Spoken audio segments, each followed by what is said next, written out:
साहब, आज की रिकॉर्डिंग हमारी एक दोस्त, अजीज़ दोस्त कौर सिमरन के नाम, या सिमरन कौर जैसे भी वो पुकारी जाती।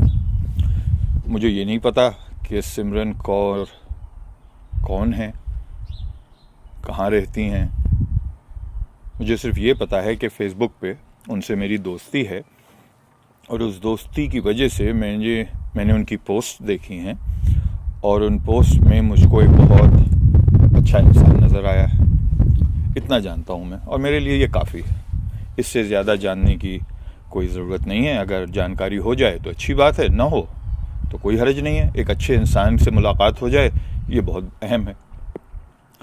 तो मैं उनकी पोस्ट को इसलिए फॉलो करता हूँ कि उनकी पोस्ट जो होती हैं वो ह्यूमैनिटेरियन पोस्ट होती हैं, इंसान की भलाई के लिए, जानवरों की भलाई के लिए, आपके इर्द गिर्द के एनवायरनमेंट की भलाई के लिए होती हैं।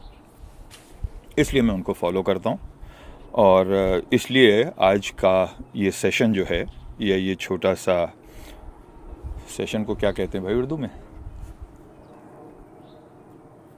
ये होता है मसला। अंग्रेज़ी ने हमको आके पकड़ लिया है और उर्दू उसमें से ढूंढ के लानी पड़ती है। चलिए इसी से काम चलाते हैं। फ़िलहाल लव सेशन है और अगर जैसे ही जहन में कुछ आ गया तो उसको हम फ़ौरन उर्दू में कर लेंगे। शेर है, आवाज़ दे के देख लो शायद वो मिल ही जाए। आवाज़ दे के देख लो शायद वो मिल ही जाए, वरना ये ज़िंदगी का सफ़र रायगा तो है। अब रायगा कहते हैं वो चीज़ जो बेकार चली गई हो, फ्यूटाइल, यूज़लेस, जिस पे आपने इन्वेस्ट किया और वो इन्वेस्टमेंट आपका फेल हो गया। किसी भी चीज़ में कोई आपने पैसे लगाए, वक्त लगाया और वो ज़ाया हो गया, तो वो रायगा हो गया। ये है। तो आवाज़ दे के देख लो शायद वो मिल ही जाए, वरना ये ज़िंदगी का सफ़र रायगा तो है।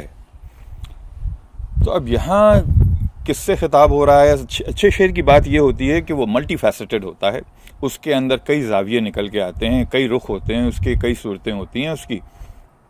अब इसमें वो आपका महबूब जिससे आप मोहब्बत करते हैं, जिससे आप शादी करना चाहते हैं, ये वो है, या कोई टीचर है जिससे आप तारुफ कर रहे हैं, जिससे आप खिताब कर रहे हैं, और या वो ऑलमाइटी और वो सबसे बड़ा और ताकतवर है जिसने सब कुछ बनाया है। आप उस तक पहुंचने के लिए इस ख्वाहिश का इजहार कर रहे हैं कि मैं तुझे ढूंढ रहा हूं, कि आवाज़ दे के देख लो शायद वो मिल ही जाए, वरना ये ज़िंदगी का सफ़र रायगा तो है। ये बहुत खूबसूरत शेर है। मुझे किसी ने बताया कि ये मुनीर नियाज़ी का शेर है, हो सकता है उनका हो। आप में से किसी को पता हो ये किसका शेर है तो मुझे भी बाखबर कर दें, पता चल जाएगा मुझको। लेकिन अभी तक मेरे इल्म में नहीं है, वसूख से नहीं कह सकता कि ये शेर किसका है। खैर, ये बहुत अच्छा शेर था आप सब लोगों के लिए और ख़ास तौर से हमारी दोस्त कौर सिमरन के लिए। और आज इधर उधर से ऐसे ही कुछ अशार पढ़ देते हैं। बस दिल चाह रहा है कि बदली छाई हुई है काफ़ी हमारे यहाँ और बादल आए हुए हैं, कुछ बूंदाबांदी भी हो रही है। तो हमारी इस मेज़ के ऊपर एक छोटी सी छतरी लगी हुई है जिसके हम नीचे बैठे हुए हैं। कैमरे को बचा रखा है, ख़ुद थोड़ा थोड़ा भीग भी रहे हैं। जॉनिलिया का शेर है और आप इस शेर के मज़े लीजिए जनाब, कि कौन इस घर की देखभाल करे, कौन इस घर की देखभाल करे, रोज़ एक चीज़ टूट जाती है। गौर कीजिए जनाब, कौन इस घर की देखभाल करे, रोज़ एक चीज़ टूट जाती है। अब जब आप उम्र के उस हिस्से में आ जाते हैं जहाँ पे वो ज़िंदगी के बड़े ज़ाविये इसके अंदर कवर हो जाते हैं, असल में रोज़ कोई ना कोई चीज़, एक नया दर्द, एक नई शिद्दत, कभी हाथ में तकलीफ़, कभी पैर में तकलीफ़, कभी बेटा छोड़ के चला गया, कभी बीवी नाराज़ होके चली गई, कभी मियाँ बीवी का, बच्ची का, दामाद का कुछ झगड़ा हो गया। ज़िंदगी के जो भी मराहिल हैं वो रोज़ एक न एक उस उम्र में सामने आ रहे होते हैं और अब आपके अंदर वो क़ुव्वत और वो तवानाई नहीं रही होती कि आप उससे लड़ सकें, जूझ सकें उससे।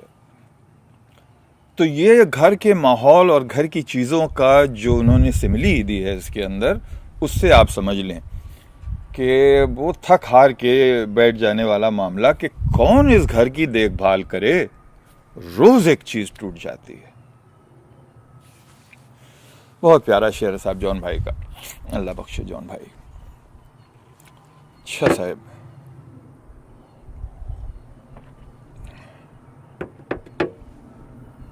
इफ्तिखार आरिफ, क्या कमाल के शख्स है भाई, वो भी क्या कमाल का शख्स है। ऐसा हाफजा, ऐसी याददाश्त मेरी नज़र से तो नहीं गुजरी कि जिस आदमी को शेर याद हों लगातार पढ़ता चले और एक गज़ल से दूसरी गज़ल में इस तरह से, जिसे कहते हैं ना, सीमलेसली निकल जाना, एक बहाव से निकल के दूसरे बहाव में चले जाना, और आपको अंदाज़ा होता है कि क्या हाफजा है और क्या तर्ज है। बड़े खूबसूरत अशार हैं उनका। मैं आपको एक शेर सुनाऊं, बल्कि उससे पहले मैं अपने एक और अजीज़ दोस्त अदील जैदी का शेर सुनाता हूँ। अदील जैदी का ये शेर मैंने पहले सुना था, इसी मौजू के ऊपर फिर इफ्तिखार आरिफ का शेर सुना। और अदील जैदी बड़े ही मेहमान नवाज शख्स हैं, यहीं ह्यूस्टन में हुआ करते हैं, और उन्होंने इनको दावत दी अपने यहाँ घर पे जनाब इफ्तिखार आरिफ साहब को, और बहुत सारे अपने ख़ास लोगों को मदऊ किया, इस गरीब को भी उन्होंने मदऊ किया।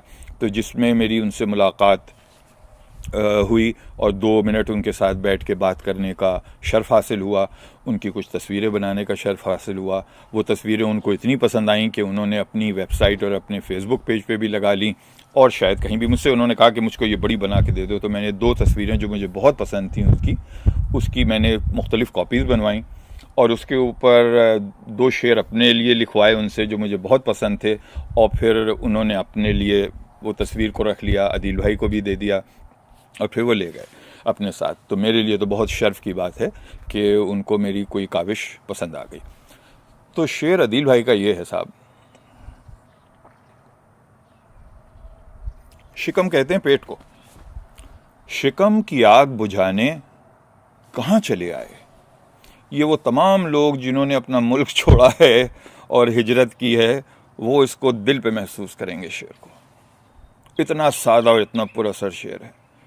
शिकम की आग बुझाने कहाँ चले आए, कहाँ के लोग थे हम सब, कहाँ चले आए, कहाँ के लोग थे हम सब, कहाँ चले आए। ये अदील जैदी का शेर है।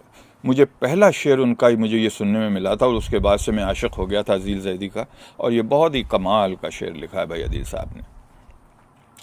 खैर, बात अब वापस लेके चलते हैं इफ्तिखार आरिफ साहब के पास, और इफ्तिखार आरिफ का शेर है,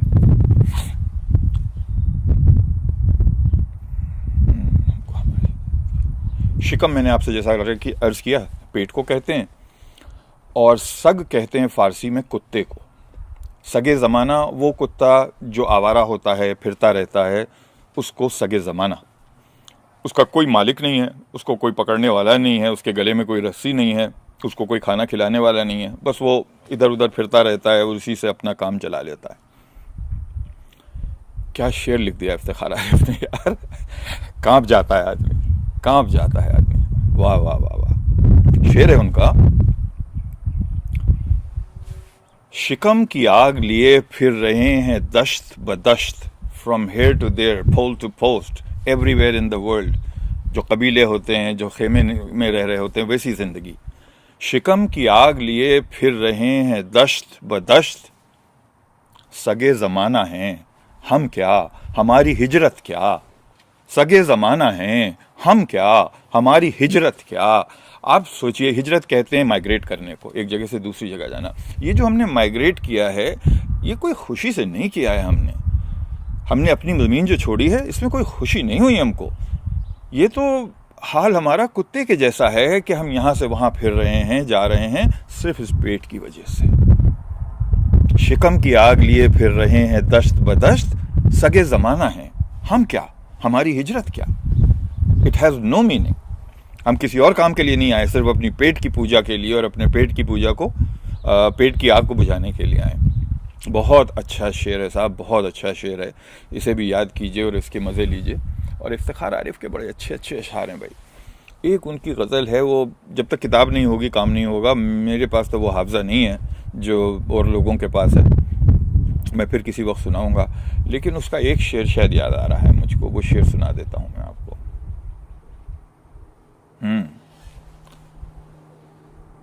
नहीं, पूरी गज़ल ही सुनाऊंगा, वरना वो अकेला शेर फिर आपको यहाँ रह जाएगा और पूरी गज़ल कहीं और रह जाएगी। उसको छोड़ देते हैं, हम कहीं और चलते हैं। आपको मैं एक और साहब हैं, बहुत पुराने शायर हुआ करते थे, मेरठ में रहा करते थे। उनका नाम था हफीज़ मेरठी। बुज़ुर्ग शायर थे और मुशायरों में कम कमाते थे, किताबों में ज़्यादा नज़र आते थे, लेकिन क्या लिखते थे साहब हफीज़ चचा, गज़ब लिखते थे। शेर सुनिए, जो पहली गज़ल मैंने सुनी थी उनकी, मेरे ख्याल से उम्र मेरी 8 या 9 साल की रही होगी, और उस वक्त मुझे उनका वो शेर असर कर गया। वो शायद इसकी वजह से, क्योंकि मेरे वालिद की वजह से मुझको ये ज़ौक़ मिल गया था, और कोई वजह नहीं। लेकिन ये उनका शेर सुनिए, गज़ल के 4 शेर हैं। नहीं रहती कभी साहिल के अरमानों से वाबस्ता। वाबस्ता कहते हैं अटैच रहने को, और साहिल कहते हैं किनारे को, दरिया का किनारा, समंदर का किनारा। तो कभी उनको किनारे का ख्याल नहीं आता। ये मिसरा है, नहीं रहती कभी साहिल के अरमानों से वाबस्ता, हमारी कश्तियाँ रहती हैं तूफ़ानों से वाबस्ता। क्या इनकलाबी शेर है यार, क्या इनकलाबी शेर है। नहीं रहती कभी साहिल के अरमानों से वाबस्ता, हमारी कश्तियाँ रहती हैं तूफ़ानों से वाबस्ता। और शेर सुनिए, और इसमें क्या इस्तेमाल किया है ज़ू माने का। ज़ू माने कहते हैं जिसके एक लफ्ज़ के या एक फ्रेज़ के 2 मीनिंग्स निकलते हों, और उसमें एक बिल्कुल अलग हो और दूसरा अलग हो। मोमिन इसके माहिर थे, ज़ू माने के, मोमिन खां मोमिन। तो शेर है उनका जनाब, हमारा ही जिगर है ये, हमारा ही कलेजा है, हमारा ही जिगर है ये, हमारा ही कलेजा है, हम अपने ज़ख्म रखते हैं नमकदानों से वाबस्ता। और जिगर और कलेजा उर्दू में जब इस्तेमाल किया जाता है तो हिम्मत के लिए इस्तेमाल किया जाता है। ये मेरा जिगर है, मतलब इतना बड़ा दिल है मेरा, जिगरे वाला जो कहते हैं। और उसका दूसरे माने जो वो इस्तेमाल कर रहे हैं वो ये कि ये जिगर जिसके ऊपर ज़ख्म है और चोट लगी हुई है, ये हमारा है, लेकिन इसके ऊपर भी हम नमक छिड़कते रहते हैं, हम नमकदानों से वाबस्ता रहता है ये। हम इसके ऊपर मरहम की ख्वाहिश नहीं करते, हम इसको संवारना नहीं चाहते। हम चाहते हैं कि ये हमारे अंदर पले, और इसकी वजह से जो हमको जज्बा मिलता है और जो ताकत मिलती है वो हम में रहे। शेर फिर सुनिए, हमारा ही जिगर है ये, हमारा ही कलेजा है, हम अपने ज़ख्म रखते हैं नमकदानों से वाबस्ता। ये शेर सुनिए उनका, खानका कहते हैं मोनेस्ट्रीज को, या ऐसी जगह पे जहाँ पे जाके साधु संत पीर फ़कीर अकेले बैठ जाते हैं, दुनिया से अपने आप को अलग कर लेते हैं और वहीं ज़िंदगी गुजारते हैं। शायर ये कह रहा है कि तुम्हारा काम ये नहीं है, तुमको दुनिया से उलझ के रहना है। अगर यहाँ पे कोई तब्दीली लानी है, तुमको कोई चेंज लाना है, तो तुमको इसके साथ चलना पड़ेगा। शेर सुनिए, न ले चल खानखाहों की तरफ शेख़ हरम मुझको।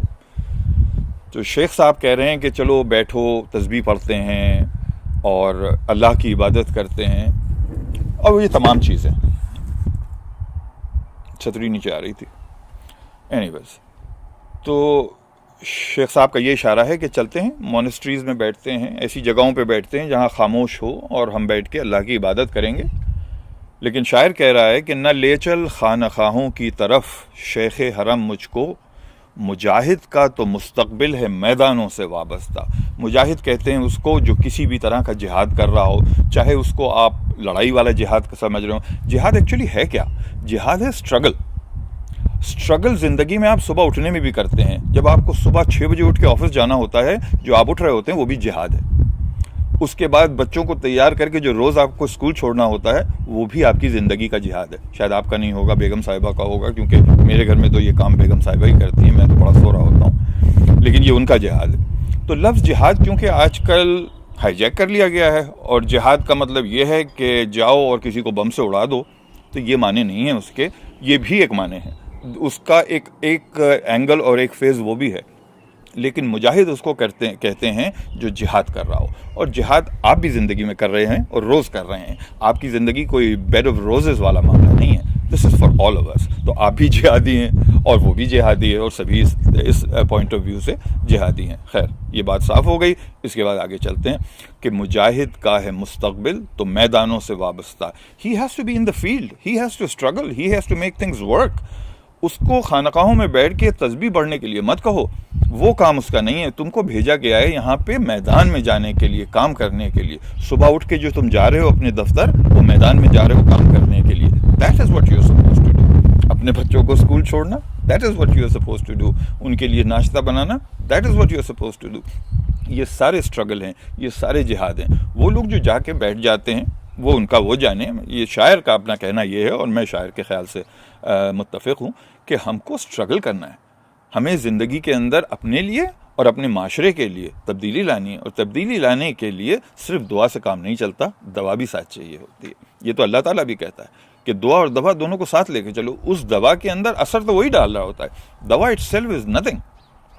आप दवा के लिए भी उसी से दुआ करते हैं कि ये दवा जो मैं खा रहा हूँ, दिस पैरासीटामोल और एनासिन और टाइलेनॉल, इससे सरदर्द मेरा तभी जाएगा जब तू इसके अंदर असर डाल देगा। Otherwise this pill has nothing in it, nothing. No science will work without your intervention. You have to bless this, you have to put mercy in this, you have to put relief in this, then it's going to work. अब इस शेर को आप हर जाविये से अगर समझ गए होंगे तो आपको और मज़ा आएगा इसका। मैं शेर को दोबारा पढ़ देता हूँ, शायद यही आखिरी शेर मुझे याद है, तो इससे के साथ एक शेर और है। खैर, इस शेर को दोबारा सुन लें। न ले चल खानखाहों की तरफ शेख हरम मुझको, मुजाहिद का तो मुस्तकबिल है मैदानों से वाबस्ता।